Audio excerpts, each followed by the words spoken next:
செல்லம் வீடு வந்துருச்சு. குழந்தைக்கு பாவம் நல்ல வெயில். ஏய் ஏய்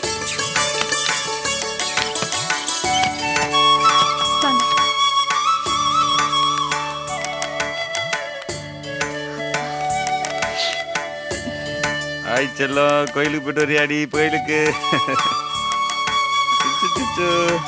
அடி வாடி வாடி வாடி கொடுங்க மாமா. வாடி செல்லம், வாடி குட்டி. சரி சரி சரி சரி, அழக்கூடாதுடி. ஓ சுச்சு அழாதடி. அப்பா ஏதாச்சும் குடிக்க கொண்டு வருவாப்பா? வேணாமா.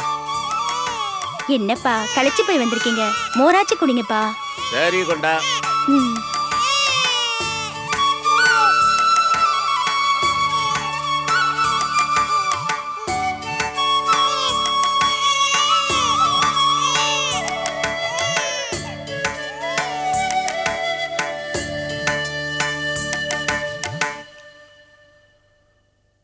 சபாடா.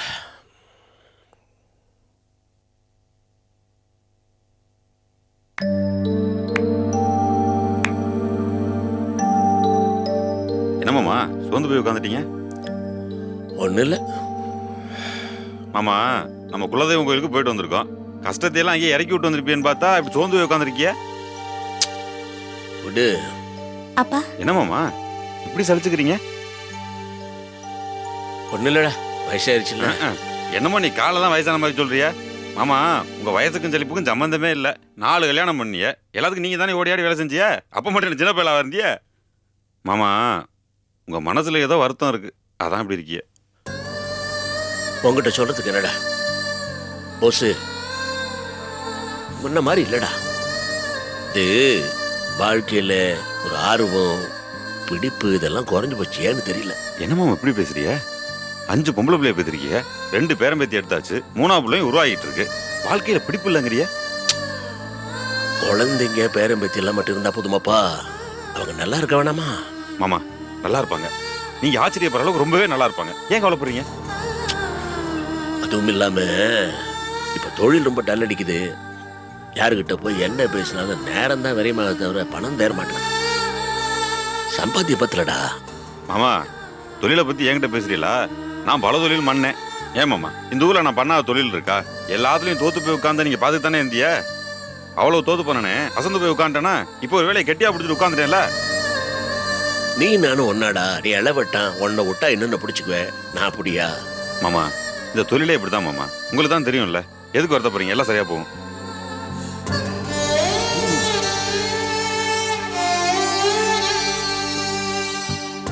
மாமா, எனக்கு ஒரே வருத்தம் தான் மாமா. இந்த வயசுல இவ்வளவு கஷ்டப்பட்டு உழைச்சிட்டு இருக்கீங்க. மாமா, நீங்க வீட்டுல உட்காருங்க, நான் உங்களை பாத்துக்கிறேன் சொல்ற நிலைமையில ஆண்டு வச்சுக்கலையே மாமா. அது நினைச்சா மாமா மனசுக்கு ரொம்ப கஷ்டமா இருக்கு. இதுக்கெல்லாம் உணர்ச்சி வசப்பட்டுக்கிட்டு. சிதம்பரம். யாரு? சிதம்பரம். யார் அது? வாங்கயா, உள்ளார வாங்க. வாங்க. வணக்கம். தொழிலதிபர் அமர்நாத் சார் உங்களுக்கு தெரியுமா? நிறைய கேள்விப்பட்டிருக்கேங்க. என்ன வேணும் சார்? உங்ககிட்ட முக்கியமான விஷயம் பேசணுமா, வரீங்களா? சரி வரேங்க. எப்போ போகணும்? இப்பவே போலாம். இப்பவே? சார் நைட் ஃபிளைட்ல டெல்லிக்கு போறாரு. உங்ககிட்ட முக்கியமான விஷயம் பேசணுமா, இப்பவே வந்தீங்கன்னா நல்லது. சரி வரேனே. தானே அப்பா சட்டை கொடையெல்லாம் எடுத்தாமா? இதோ வரேன்ப்பா. அவசரமா வெளியே போயிட்டு இருக்கேன், சீக்கிரம் வா. வா வா கொண்டா. என்னங்கப்பா? சரி சரி, இந்த சட்டையெல்லாம் வண்டியில போட்டுக்கிறேன். அப்பா சரி சரி, அவர் வண்டியில ஏறிட்டார்ல. வரட்டுமா? வரேன் போஸ். சரி மாமா.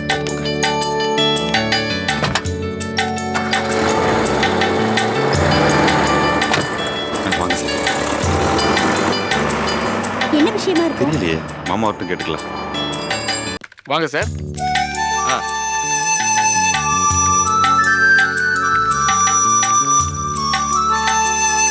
வாங்க.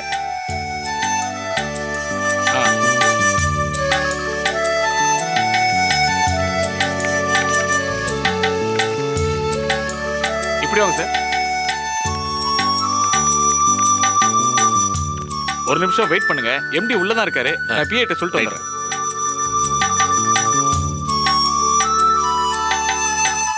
அடடே வாங்க சார், வணக்கம். வணக்கங்க. நான் தான் சாரோட பிஏ.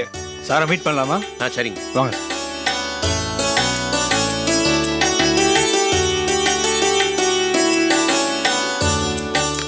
வாங்க. ஆ ஆமா. ஆ ஆ ஆ ஆ சரி. ஓகே. அப்புறம் நான் காண்டாக்ட் பண்ணுறேன் உங்களை. Sir, he is mister Chidambaram. Oh வணக்கம். வாங்க மிஸ்டர் சிதம்பரம், ப்ளீஸ் உட்காருங்க. ஐயா பார்க்கணும் நீங்களா? என்னை பற்றி உங்களுக்கு தெரியும்னு நினைக்கிறேன். தெரியுங்க, வண்டியில் வரும்போதே எல்லாம் சொன்னாங்க. ரொம்ப பெரிய மனுஷங்க நீங்க, என்ன எதுக்காக கூப்பிட்டீங்கன்னு தெரியல. உங்கள் ஊருக்கு பக்கத்தில் 3 கிலோமீட்டர் தள்ளி ஆயில் ரிஃபைனரி பிளான்ட் ஒன்று கன்ஸ்ட்ரக்ட் பண்ண போகிறேன். அது பெரிய யூனிட்டு. அதுக்கு எனக்கு கொஞ்சம் லேண்டு தேவைப்படுது. எவ்வளவு தேவைப்படும்? கிட்டத்தட்ட ஒரு 50 ஏக்கரா நிலம் தேவைப்படுது. பர்டிகுலர்லி அந்த ஏரியாவில் ஒட்டு மொத்தமாக யாருக்கிட்டையும் 50 ஏக்கர் நிலம் இருக்கிறதா எனக்கு தெரியல. எல்லார்கிட்டையும் ஏதோ கொஞ்சம் கொஞ்சம் நிலம் இருக்கிறதா கேள்விப்பட்டேன். நீங்கள் ஒரு காரியம் பண்ணணுமே. சொல்லுங்க. நான் கொஞ்சம் பிஸியாக இருக்கிறதுனால என்னால் பார்த்துக்க முடியாது. சவுத் இந்தியாவிலேயே எனக்கு 7 யூனிட்ஸ் இருக்கு. ஸோ எல்லா லேண்ட் ஓனர்கிட்டையும் பார்த்து பேசி வில்லங்க இல்லாமல் நீங்கள் தான் முடிக்கணும். செய்திடலாங்க. இந்த ஏரியாவிலேயே நாணயமான லேண்ட் புரோக்கர் நீங்கள் தான் கேள்விப்பட்டேன். ரொம்ப சந்தோஷங்க. இதை பாருங்க மிஸ்டர் சிதம்பரம், இது எல்லாத்தையுமே நல்லபடியாக முடிச்சு கொடுத்தா உங்களுக்கு 10% 15% கமிஷன் தரேன். ஓகே? அப்படியே முடிச்சு தரேங்க. இந்த பாருங்க, எந்த இடத்துலையும் வில்லங்க இருக்கக்கூடாது. பேங்க் லோனு, லீஸ் பிரச்சனை, இந்த மாதிரி எந்தவித சிக்கலும் இல்லாம கிளீன் டாக்குமெண்ட்ஸா இருக்கணும். கவலையே படாதீங்க, ஒரு பிரச்சனை இல்லை, முடிச்சு தரேன். எல்லாருக்கும் ஒரு டோக்கன் அட்வான்ஸ் கொடுத்து கமிட் பண்ணிடுங்க. 50 ஏக்கர் நிலம் சேர்ந்த உடனே ஒரே நாள்ல ரெஜிஸ்ட்ரேஷன் வச்சுக்கலாம். அன்னைக்கு உங்க பேமெண்ட்டும் செட்டில் ஆயிடும். அதுக்கு என்னங்க, ரொம்ப சந்தோஷங்க. உங்க மாதிரி பெரிய மனுஷங்களோட அறிமுகம் கிடைச்சது எனக்கு பெரிய பாக்கியம். ஓகே, உடனே உங்க வேலையை ஆரம்பிச்சிடுங்க. நல்லதுங்க. ஆமா, இந்த வேலையெல்லாம் எத்தனை நாளுக்குள்ள முடிக்கணும்? எவ்வளவு சீக்கிரம் முடியுமோ அவ்வளவு சீக்கிரம் முடிங்க. சரி. பிளான்ட் ஆரம்பிக்க போறதா லைசன்ஸ் அப்ளை பண்ணிருக்கேன். அது கூடி சீக்கிரம் கிடைச்சிடும். சரி. அது கிடைச்ச உடனே என் வேலையை நான் ஸ்டார்ட் பண்ணணும். நல்லது. ஸோ உங்களால எவ்வளவு சீக்கிரமா அந்த வேலையை முடிச்சு கொடுக்க முடியுமோ அவ்வளவு சீக்கிரமா முடிச்சு கொடுங்கன்னு சொல்றேன். சரிங்க, அப்ப நான் கிளம்பிட்டேன். வாங்க வரேங்க. வாங்க சார். ரெண்டுமே மிக பிரமாதமான ஜாதகங்க. ஒரு பொண்ணோட அப்பா மதுரையில ஹார்ட்வேர் கடை வச்சிருக்காரு. இன்னொரு பொண்ணோட அப்பா பொள்ளாச்சியில ஏகப்பட்ட சொத்து நிலபலன்கள் வச்சிருக்காரு. சொத்து பத்தெல்லாம் இருக்கட்டுங்க, பொண்ணோட குணம் எப்படி அதை சொல்லுங்க. பொண்ணுங்க ரெண்டுமே தங்கமான பொண்ணுங்க. ஒரு பொண்ணு ஹோம் சயின்ஸ் படிச்சிருக்கு, இன்னொரு பொண்ணு கம்ப்யூட்டர் படிச்சிருக்கு. 2 பொண்ணுங்களுமே படிச்சிருந்தாலும் நல்ல அடக்கமான அமைதியான பொண்ணுங்க. நீ என்னடி சொல்ற? அதான் இப்ப ஜோசியர் வந்துருவாருல்ல, அவர் வந்து ஜாதகம் பார்த்தாருன்னா முடிச்சிடலாம். அப்படியா? ஆமா தரகரே, இப்பெல்லாம் ஜாதகத்தை பார்க்காம எதையுமே செய்யறது இல்ல. காரணம், சமீப காலமா அந்த வீட்டுல நடக்கிற சில விஷயங்கள் அப்படி ஆயிடுச்சு. இருக்கலாங்க, ஆனா இந்த மாதிரி வரணும் வரும்போது முடிச்சிடலாம் இல்லையா? ஆமா இருக்கட்டும், கொஞ்ச நாளாவே நேரம் காலம் எதுவும் சரியில்லை. அதனால ஜாதகம் பொருந்தினாதான் மேற்கொண்டு பேச்சே. ஐயா வணக்கம்.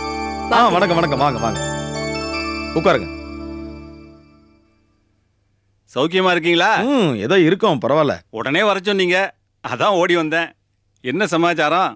2 பொண்ணுங்க ஜாதகம் வந்திருக்கு, அதை நீங்க பார்த்து சொன்னீங்கன்னா மேற்கொண்டு பேசலாம். பார்த்துடலாமே. ரமேஷோட ஜாதகத்தை பாருங்க.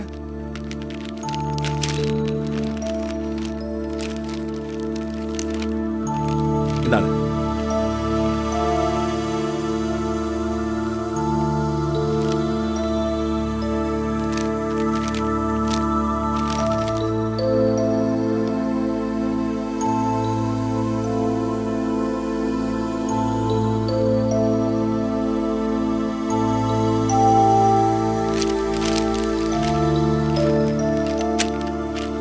என்னங்க, பொருத்தம் பார்த்துடலாம் இல்லையா? ஐயா, ரமேஷோட ஜாதகப்படி இப்ப கல்யாண யோகமே கிடையாது.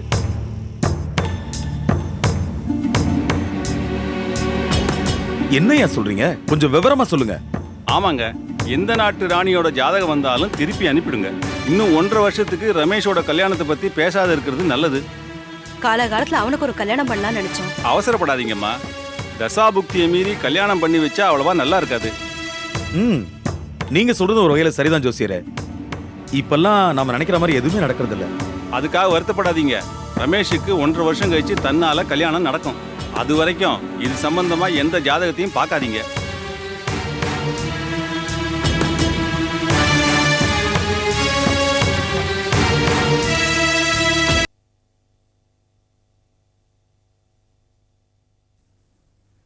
ஏங்க, நான் சொன்ன விஷயத்த நீங்க யோசனை பண்ணி பாத்தீங்களா?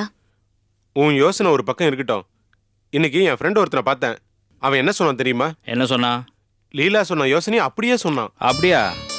ஆமாப்பா, ஒரு இடத்துல கடை இருக்கான், என்னை போய் பார்க்க சொன்னான். பிடிச்சிருந்தா மேற்கொண்டு பேசிக்கலான்னா. அந்த கடை ஓனர் கூட அவனுக்கு ரொம்ப வேண்டப்பட்டவரான். ரவி, எல்லாம் நல்லபடியா கூடி வர மாதிரி தெரியுது. நீ போய் அந்த கடையை பார்த்து பேசி முடிக்கிற வழியை பாரு. ஆமாண்டா ரவி, இது ஒரு நல்ல நேரம்னு தான் எனக்கு கூட மனசுல படுது. அம்மா, ஆர்வத்துல நம்ம அகலக்கால் வச்சிடக்கூடாது. இதுல அகலக்கால் வைக்க என்னங்க இருக்கு? தொழிலுக்காக கடையை பாக்குறது நல்ல விஷயம் தானே. லீலா, கடைன்னு பார்த்தா அட்வான்ஸ் கொடுக்கணும், பர்னிச்சர்லாம் வாங்கணும். இதுக்கெல்லாம் பணம் தேவைப்படுமே. என்கிட்ட கொஞ்சம் தானே பணம் இருக்கு. ரவி, நீ சொல்றதும் சரிதான். நான் ஒரு யோசனை சொல்றேன், கேட்பியா? சொல்லுங்கப்பா. நீ போய் அந்த கடையை பாரு. உனக்கு அந்த கடை பிடிச்சிருக்கான்னு பாரு. பிடிச்சிருந்தா எவ்வளவு பணம் கட்டணும்னு கேளு. உன் கையில எவ்வளவு பணம் இருக்குன்னு பாரு.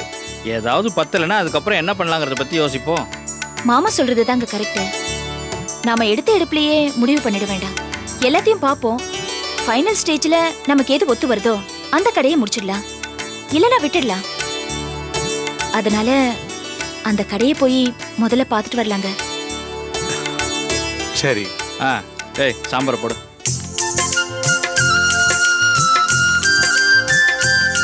ஓசே தானே பவானி, எல்லாரும் எங்க இருக்கிறீங்க? எல்லாரும் ஓடியாங்க. என்னப்பா? தானே ஆண்டவன் நமக்கு கண்ணு திறந்துட்டான்னு நினைக்கிறேன். இனிமே நமக்கு நல்ல காலம் தான். அப்படியாப்பா? ஆமா, இவ்வளவு நாள் ஒரு கிரவுண்டு கிரயம் பண்ண கூட ஆளை தேடிக்கிட்டு இருந்தா ஒரு வயலும் கிடைக்கல. இன்னைக்கு பாரு, கார் அனுப்பிச்சு அந்த அமர்நாத் 50 ஏக்கர் நிலத்தை ஒரே முட்டா கிரயம் பண்ண கொடுத்துறாரு. எவ்வளவு பெரிய வாய்ப்பு இது. அடேங்கப்பா, 50 ஏக்கரா? ஆமாமா. ஏமாமா, காலையில நம்ம உட்காந்து புலம்பிட்டு இருந்தீங்க. நான் தான் சொன்னேன்ல நல்ல காலம் வரும்னு. வந்துருச்சு பத்தியலா? உன் நல்ல வாய் முகூர்த்தம்டா, பழிச்சிருச்சு. ஏய், 50 ஏக்கரை கிரயம் பண்ணா எம்புட்டு கமிஷன் கிடைக்கும். தினம் எனக்கு ஒரு ஆசை. அந்த பணத்தை வச்சு நம்ம போஸ்ட் பைலுக்கு உள்ளூர்லயே பெரிய கடையா வாங்கி தனி வியாபாரம் ஆரம்பிச்சு கொடுத்துருவேன். என்ன சொல்ற? என்னடா நீ ஒண்ணும் பேச மாட்டேங்கிற? மாமா, மனசுக்கு ரொம்ப சந்தோஷமா இருக்கு மாமா. கல்யாண வயசுல பவானி இருக்கு, அதை விட்டுட்டு எனக்கு கடை வச்சு கொடுக்குறேன்னு சொல்றீங்க பாத்தீங்களா? உங்களுக்கு ரொம்ப பெரிய மனசு மாமா.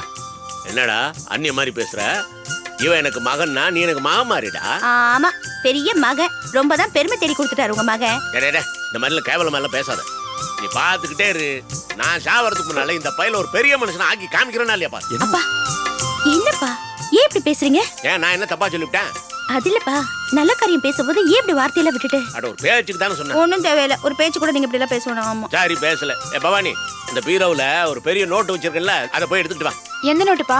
அதாம்மா, அந்த நிலத்து சர்வே நம்பர்லாம் போட்டு பெருசா எழுதிருப்பான்ல, அதை போய் கொண்டா. ஏமாமா, எதுக்கு மாமா அந்த நோட்டு? ஆமாடா, 50 ஏக்கர் நிலமில்ல கேட்கறான். எல்லாம் ஒருத்தங்கிட்டே இருக்க போகுது. நிறைய பேர்கிட்ட இருக்கும் துண்டு துண்டா. எல்லாத்தையும் பீராஞ்சி ஒன்னா சேர்த்து வைக்கணும். இதுல சர்வே நம்பர்லாம் இருக்குது, யாருது எங்க இருக்குது எல்லாத்தையும் ஒரே ஏரியாவை பார்த்து வளைச்சு போடணும். டேய், அவன் என்ன பத்திரம் வச்சிருக்கானா எல்லாம் ஒழுங்கா இருக்குதா இல்லையா? எல்லாத்தையும் கொண்டு தாலுகா ஆஃபீஸில் கொடுத்து, ரெஜிஸ்டர் ஆஃபீஸில் கொடுத்து, வில்லங்க இருக்குதான்னு பார்க்கணும். அதுக்கெல்லாம் நிறைய சில்லறை வெட்டணும், நிறைய செலவு இருக்குன்னு வச்சுக்க. என்ன மாமா, இவ்வளவு நேரம் வருமானத்தை பத்தி பேசுறது, செலவை பத்தி சொல்லிட்டு இருக்கியா? டேய், இதெல்லாம் செலவு இல்லடா, எல்லாம் முன்பணம் போடுற மாதிரி. இதை போட்டு நம்ம வேலையை செஞ்சு காமிச்சா அமர்நாத் நிறைய பணம் எல்லாம் கொடுப்பாரு. சரி, நிறைய வேலை இருக்கு. பூரா உட்காந்து இது லிஸ்ட் எடுத்து காலையில இருந்து ஒவ்வொரு பார்ட்டியா போய் பார்க்கணும். ஆமா, சரி மாமா, நான் விடிய காலம் வேலைக்கு போகணும். போய் படுக்கட்டுமா? சரி, படு. நீங்களும் சீக்கிரம் போய் படுங்க மாமா. ஆகட்டும். போய் உடம்ப பாத்துக்க, அடிக்கடி போன் பண்ணிட்டு இருந்தா சரி மாமா. போயிருவா. சரி மாமா, நான் போய் படுக்கிறேன். அப்பா, சாப்பிட்டு இதெல்லாம் பார்க்கலாம் வாங்க. ஆகட்டுமா, நீ போய் முதல்ல ரெடி பண்ணு, நான் வேலையை ஆரம்பிக்கிறேன். உட்காந்து இருந்தா அப்படி எவ்வளவு நாள் தூங்கியாச்சு. பவானி போ, அவளுக்கு உதவி பண்ணு. பிள்ளையார் சொல்லி கூட்ட ஆரம்பிக்கிறேன். ஆண்டவா, தரரா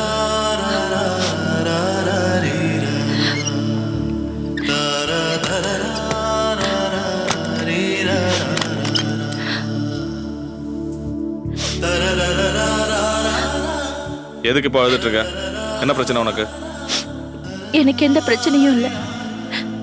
விஜய்க்கு தான் ஏதோ பிரச்சனை போல இருக்கு. ஏன் அப்படி சொல்ற? அவ தேவையில்லாம எதுக்கும் ஃபோன் பண்ண மாட்டா. அதுவும் ஏற்கனவே அத்தை திட்டி மறுபடியும் எனக்கு ஃபோன் பண்ணியிருக்கான்னா கண்டிப்பா ஏதோ பிரச்சனை இருக்கு. ஃபோன்ல அவ குரல் சரியாவே இல்லை. கூட பிறந்தவ அவளுக்கு என்ன பிரச்சனைன்னு கேட்க கூட உரிமை இல்லாம போச்சு. நேர்ல தான் நான் அவகிட்ட போய் பேச முடியாது. போன்ல கூடவா பேசக்கூடாது? அத்தை போனை பூட்டிட்டாங்க. இதெல்லாம் எனக்கு ரொம்ப கஷ்டமா இருக்குங்க. விஜய்க்கு என்ன சிக்கலோ என்னமோ அத்தை கொஞ்சம் கூட என் வருத்தத்தை புரிஞ்சுக்கவே மாட்டேங்கிறாங்க. அதெல்லாம் நீ ஒன்றும் எதிர்பார்க்காத. அம்மா அப்படிதான் இருப்பாங்க. அவங்களுக்கு பிடிக்காததை நீ செய்யாம இருந்தா போதும். அதுதான் நல்லது. என்ன பாக்குற? எவ்வளவு நேரம் பார்த்தாலும் இதுதான் பதில். சரி சரிங்க, நான் பேசல. ஆனா விஜய் அவளுக்கு நம்மளை விட்டா வேற யாருங்க இருக்கா? அவளுக்கு என்ன பிரச்சனைன்னு நீங்களாவது போய் கேட்கலாம்ல. எது? கோபி வீட்டுக்கு என்ன போக சொல்றியா? தப்பா எடுத்துக்காதீங்க. அத்தை ஏதோ கோபத்துல பேசினதுக்கு அப்பா கோபி அப்படி பதில் சொன்னாரு. மத்தபடி அவர் ரொம்ப நல்லவர். உங்களுக்கே தெரியும். யாரா இருந்தா என்ன? கோபி அம்மாவை அந்த மாதிரி பேசுனது ரொம்ப பெரிய தப்பு. அந்த இடத்துல நான் இல்லாம போயிட்டேன். நான் இருந்திருந்தா நடக்கிறத வேற. சரி, அவரை விடுங்க. நம்ம விஜய்ங்க அவளுக்கு நம்மளை விட்ட வேற யாருங்க இருக்கா? என்னை பொறுத்த வரைக்கும் எங்க அம்மாவை மதிக்காத யாரா இருந்தாலும் அவங்க யாரோ ஒருத்தர் தான்.